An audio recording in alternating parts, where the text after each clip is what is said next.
Hey everyone, Harry here to talk about the new, or as you'll hear, possibly old charges that might come from the New York District Attorney against Donald Trump involving remember this, Stormy Daniels hush money payments.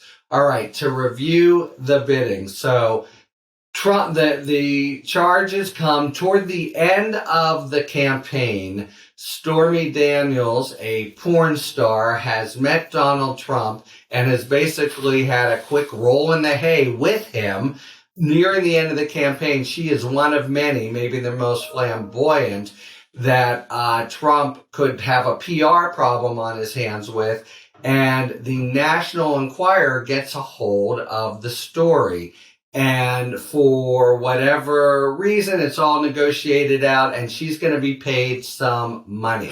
And Michael Cohen, who is still at the time the loyal Trump fixer, kind of funnels the money. And however, they don't want to report it. I think they may use campaign funds, but in any event, you can't really write down hush money to porn star. And so in the manner we've learned is pretty typical for the Trump organization, they do some hanky-panky with the characterization of things, including the payback to Michael Cohen. I think it may be, we're not exactly sure, but designated as legal fees. And just, it's not the actual sex, but the playing around with how they're characterizing it as a matter of both potentially taxes and campaign finance that frames a potential criminal violation under New York law. Now, recall, the predecessor to the current DA, a man named Alvin Bragg, we'll be returning to him very soon, was Cyrus Vance Jr. He'd been the DA for a long time in New York, and he had announced actually he was going to be stepping down in the end of 2021. But everyone knew he was pursuing this case, and indeed, he had brought on two real pros from Dover, Mark Pomerantz and Corey Dunn, who really had a lot of experience, federal and state, to head up this prosecution. There was some, in fact, kind of resentment or tension in the office that he brought in these people for the big case. And the sort of stars within the office were, why are we being kicked to the side? But this drama played out. But the other thing that played out is Trump did his typical delay at all costs with litigation and the like. And Vance was required to go all the way to the Supreme Court to actually litigate a procedural issue.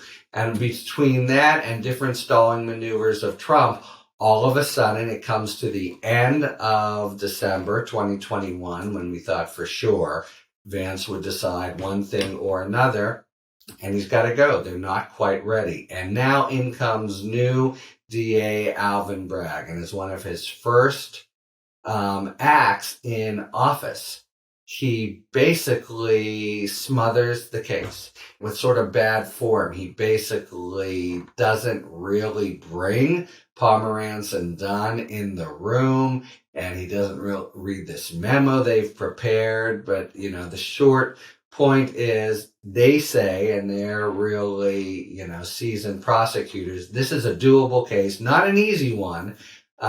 For different reasons, we don't have to go through, but they go through all the evidence and it can be done.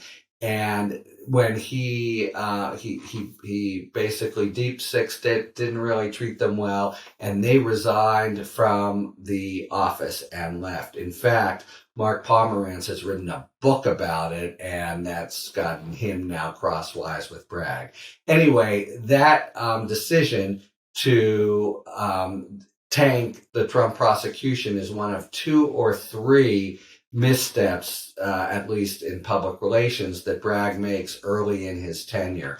And his initial reviews are poor, and people are thinking that in this one in particular, he was, just scared of losing, etc.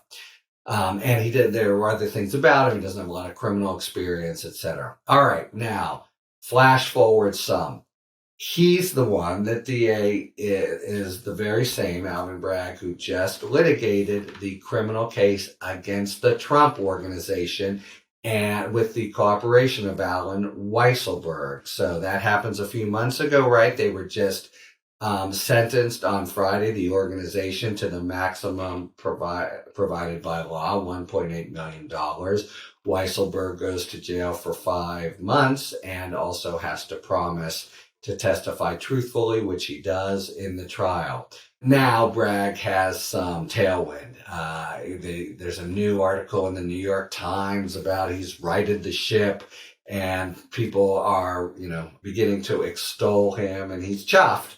And whether it's that or for whatever reason, after having basically mothballed the previous Stormy Daniels case, he has dusted it off. He's brought in a different pro, a very good person, but a civil person, but he's made it clear that this is now on the agenda. Indeed, this guy who had mothballed the case before said in the wake of the conviction of the Trump organization, this is just one chapter in the book, and serve notice. They're going to be putting more pressure on Alan Weisselberg, and really how much, I don't know if there's any turn left in those screws, but how much more can a 75-year-old guy take? But if he buckles, it's clear he's got a lot of information to provide against Trump. But basically, the very same case, the Stormy Daniels case, is now being pursued again, and in earnest. And the big development was this week, Michael Cohen, the guy who engineered it in the first place and went to jail for aspects of it, was called in to the New York DA's office. He's been there a dozen times, but this is the first time he meets Bragg, and he meets the whole team. And he comes out after. He won't give the details, but it's really clear they are way loaded for bear on this. They are very serious. They're trying to figure out just the right theory under New York law, but it's the same basic idea. They paid, I want to say, it's been so long now, $350,000 or so to Stormy Daniels, and there's the whole kind of aspect of the National Enquirer, whose head at the time was an ally of Trump, taking the story and burying it so it wouldn't come out. This whole kind of tawdry tale from start to finish. But it's that same tale and pretty much the same, roughly speaking, legal theories. We don't know exactly what, but we know that they're just taking these facts. They haven't developed anything new and figuring out the best fit for them under New York law, and potentially to involve Alan Weisselberg, because some of this has to do, the core of it, the criminal case, is how it was characterized on the organization books or even the campaign's books. Okay, so there you go. It was going great guns. Then it was, in mothballs and apparently dead forever. And now, after a new shot in the arm for the new DA, it has been very much reanimated, and it looks like a serious prospect of one more. And man, you start to count them. That could be a whole little talk in and of itself, that we're up to, really, when you consider the civil suits, the criminal suits, the personal suits, quite a lot of legal daggers coming right at Trump. All right, so we'll see what happens with it, but we know that Bragg really wants to do it, has pros there to do it with, and there is now this interesting side little story involving the old guys, the Spurn guys, Mark Pomerantz, one of whom has written a book. There you go. Hey, if you're up for it, check out our Patreon channel, where we're posting something this week from Paul Barrett about social media and Google, etc. But we post things there every week. Also, it's just, if the spirit moves you, a good way to support the podcast, which is totally independent. You may have noticed none of this sort of normal commercials. We're not part of a bigger organization, etc.